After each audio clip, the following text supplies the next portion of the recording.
다들 안녕하세요. 프로토 91회차 토신 정보방 환급 인증합니다. 당첨금은 세후 금액인 거 알고 계시죠? 다들 아시겠지만 한 경기 취소되어 당첨금이 반토막 났지만 그래도 당첨 모두 축하드리며 오늘 경기도 분석 시작해보겠습니다. 금일 첫 번째 경기 광주FC 대 FC서울 분석 시작해보겠습니다. 광주는 지난 시즌 승격팀으로 엄청난 성과를 내며 리그에 새 바람을 일으켰다. 이정효 감독의 전수리 팀에 확실하게 뿌리 내리며 강팀들을 제쳤다. 그리고 이번 시즌은 더 높은 곳을 노리고 있다. 비록 이수민과 아론이 대전으로 떠났고 토마스의 공백도 있지만 주축 선수들은 건재하다. 아산이가 잔류한 데다 엄지성과 박한빈, 이민기와 이으뜸이 팀을 이끌 수 있다. 공격진에는 가브리엘과 베카, 픽톨 등이 외인 쿼터로 나선다. 서울은 이번 시즌 선수단보다 감독에 더 눈길이 가는 팀이다. 제대로 된 전력을 가동하지 못하면서도 포항의 2위를 이끌었던 김기동이 감독으로 오며 기대감을 주게 했다. 또 한국에 온 최고의 네임밸류인 제시 링가드가 합류했다. 이랜드로 떠난 오스마르를 비롯해 나상호와 박수일, 지동원 등이 떠났지만 3강으로 평가받는다. 수비진에 권완규와 최준이 합류했고 호삼은 공격진에 힘이 되어줄 선수다. 기성용이 함께 가는 것도 힘이다. 접전을 본다. 가드와 김기동 감독이 합류한 서울이 오프시즌 내내 관심을 끈 건 사실이다. 그러나 링가드가 아직 완벽한 몸 상태가 아니고 나상호가 떠난 공백이 있다. 광주가 안정적인 중원 전력을 홈에서 가동하며 경기를 주도할 수도 있다. 그러나 황현수와 김주성, 이태석과 최준 등이 나설 백포를 기성용과 유재문 등이 보호할 서울이 쉽게 리드를 내주지 않을 것이다. 금일 두 번째 경기 부천FC 대 천안시티FC 분석 시작해보겠습니다. 부천은 이영민 감독을 재신임하며 이번 시즌도 나선다. 지난 시즌에는 리그 5위를 차지하며 승격 플레이오프에 나섰는데 경남을 넘지 못하고 탈락하고 말았다. 그리고 이번 시즌 더 높은 곳을 노리는데 기존 전력을 지키는데 힘을 썼다. 루페타와 안재준 등 타 팀의 관심을 받던 선수들을 지켰고 닐송과도 재계약했다. 바사니는 카즈와 조수철 등이 나서던 중원에 힘이 되어줄 선수다. 천안시티는 김천에서 좋은 성적을 냈던 김태환 감독을 선임해 이번 시즌에 나선다. 취임 이후 목표를 단숨에 승격이라고 밝히며 자신감을 보였는데 감독으로서 보여준 능력은 충분하다. 구단도 공격수 에레키를 비롯해 여러 명의 선수를 영입하며 감독에게 힘을 실어줬다. 단, 팀이 좋은 성적을 내려면 신영민을 지원할 확실한 중원 자원이 필요하다. 접전을 본다. 부천이 홈에 이점을 누릴 수 있는 경기지만 일부 리그 이적이 무산된 안재준이 멘탈적으로 흔들릴 수 있고 루페타가 흔들리며 마무리에 고전할 수 있다. 신영민이 영입된 이후 중원이 안정을 찾았고 이웅이와 마상훈, 구대영 등 베테랑 수비진이 상대 침투를 저지할 천안이 승점 1점을 챙길 수 있을 것이다. 금일 세 번째 경기 인천 유나이티드 대 수원FC 분석 시작해보겠습니다. 인천은 이번 시즌에도 호성적을 노리고 있다. 울산과 전북 등 현대가 팀들이 주도할 것으로 보이는 이번 시즌에 3위 자리를 두고 경쟁할 수 있는 팀이라는 평가다.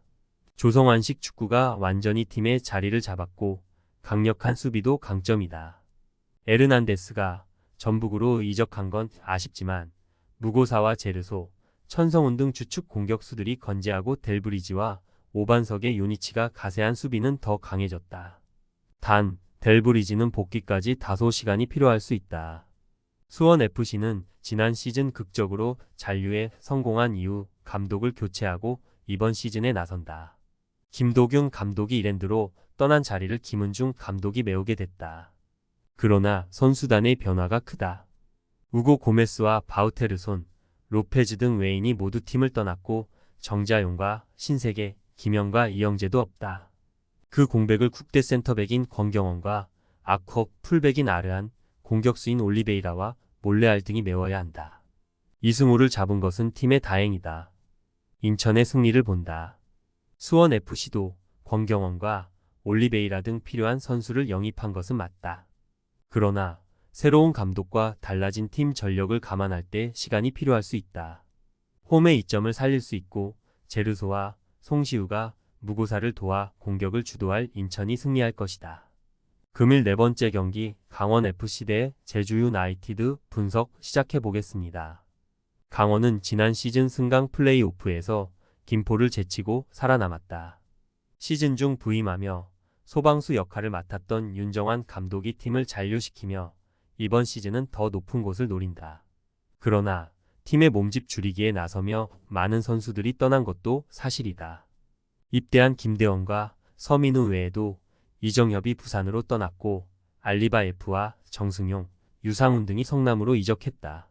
가브리엘과 야고가 이끌 공격진은 문제없지만 이유영과 카미야 등 새로 가세한 선수들이 힘을 내야 한다. 제주는 남길 감독이 팀을 떠난 이후 학범슨이라는 별명을 갖고 있는 김학범 감독을 영입해 새 판짜기에 나섰다.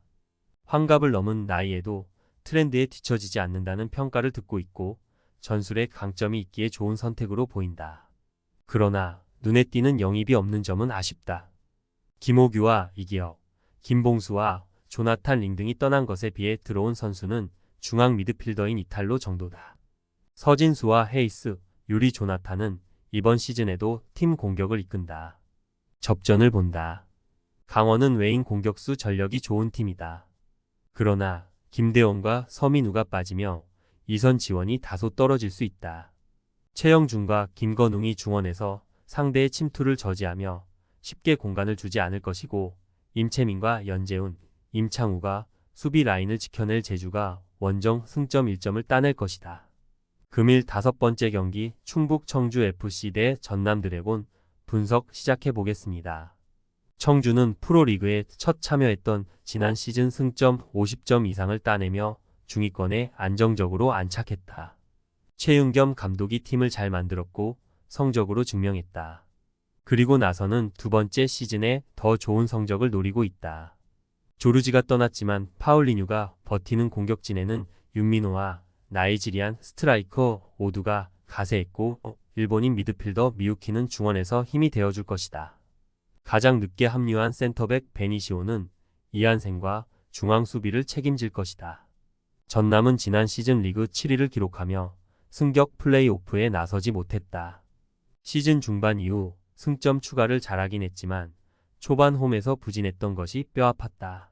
그래도 창단 30주년을 맞이하는 이번 시즌 승격을 목표로 하고 있다. 김포로 떠난 플라나를 비롯해 미키치와 아스나의 등 외인들이 팀을 떠났고 정호진과 김다솔 등도 이탈했지만 들어온 선수도 나쁘지 않다. 무니시팔에서 뛰던 몬타노와 공격수로 영입한 플라카가 새롭게 가세했고 전북에서 영입한 이성윤도 기존 전력에 힘이 되어줄 것이다. 전남의 승리를 본다. 첫 경기를 홈에서 갖는 청주가 경기 내내 상대를 몰아붙이려 하겠지만 중원의 핵인 피터가 떠난 공백이 느껴질 것이다. 전남은 이석형과 이우권, 유에이 등 공수 밸런스가 뛰어난 중원 자원이 즐비하기에 상대의 침투를 저지하며 경기를 운영할 수 있다. K리그의 최고의 선수인 발디비아를 중심으로 몬타노와 이성윤이 공격을 이끌 전남이 개막전을 승리할 것이다. 토신 최종 조합은 영상 아래 고정 댓글로 말 걸어주시면 토신 정보방에서 무료로 공유해드립니다. 제발 손해보면서 토토하지 말고 다같이 웃으면서 즐겁게 베팅합시다. 함께 하실 분들은 부담 갖지 마시고 편하게 말 걸어주세요.